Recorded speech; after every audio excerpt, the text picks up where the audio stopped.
Hey, what's happening? This is Tom, NerdRemix.com. I got a movie for you today called The Great American Serial Killer, as you can see right here, starring Playboy model Angelina Lee.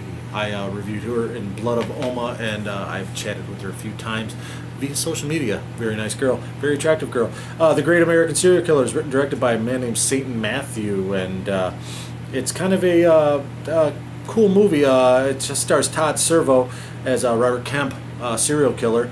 He's being interviewed in prison by, I'm assuming, a guy named Eddie Benovich, possibly. He's reviewing Robert Kemp in prison, and most of the scene's concerned with him flashing back to his crimes and everything. The guy kind of looks like a demented Jonah Hill. The dude on the front kind of looks like me. Oddly enough, fat guy with glasses and a beard, bald. But anyway, pretty good performance by Todd Servo. The sinister killer voice gets a little much after a while, but that's what he does. And some very good. There's stuff about him masturbating until his penis hurts. There's stuff about him killing people, raping people, necrophilia, descent into murder and madness. There's a lot of nudity in this. There's a real sadistic scene in a motel room that's particularly gripping, that contains some necrophiliac activity there. And Angelina Lee in this, wow, she is definitely the person that can act in this film, the shining moment in this film. She plays a victim, but and you could say it's easy for a woman to scream and cry and everything else, but she gives a pretty moving performance, and I hate to think of the mental place she has to go to deliver something like that, because it really shines through. And like I said, common B-movie pratfalls. There's a few camera snafus.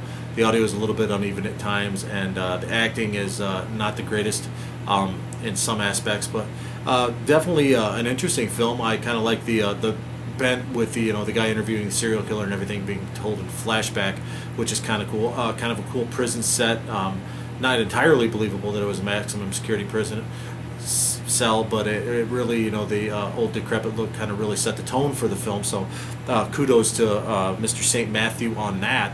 And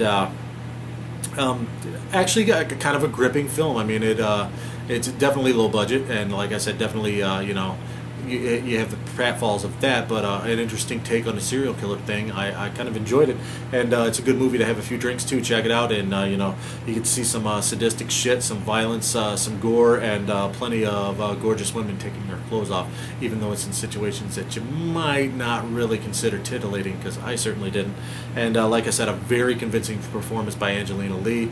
Kind of interested to see what else she has coming up, because she's actually showing some chops. I mean, when you see something that says featuring Playboy model Angelina Lee on the top, you expect, okay, she's going to take her clothes off, take a shower, and somebody's going to kill her. Not the case in this, and I was pleasantly surprised by her performance. So kudos to Angelina on her acting, and kudos to St. Matthew for making a strange film, a different take on the serial killer thing, and definitely kudos to Todd Servo for making a kind of a twisted serial killer and Robert Kemp, like I said, a demented Jonah Hill, if you can wrap your mind around that. So The Great American Serial Killer, I give it a solid 7.5 of 10. Check it out. You can, I'm sure you can get it at bluntforcecinema.com, and take a chance on some films here. Some truly independent stuff, and probably first or second films for most of these guys. So definitely give it a look. It's a fun party film, and hey, definitely worth a rental. If you want to buy it, buy it. Check it out. Who knows? I'm Tom, Great American Serial Killer. I give it a firm 7.5 out of 10. Support independent cinema. Thanks.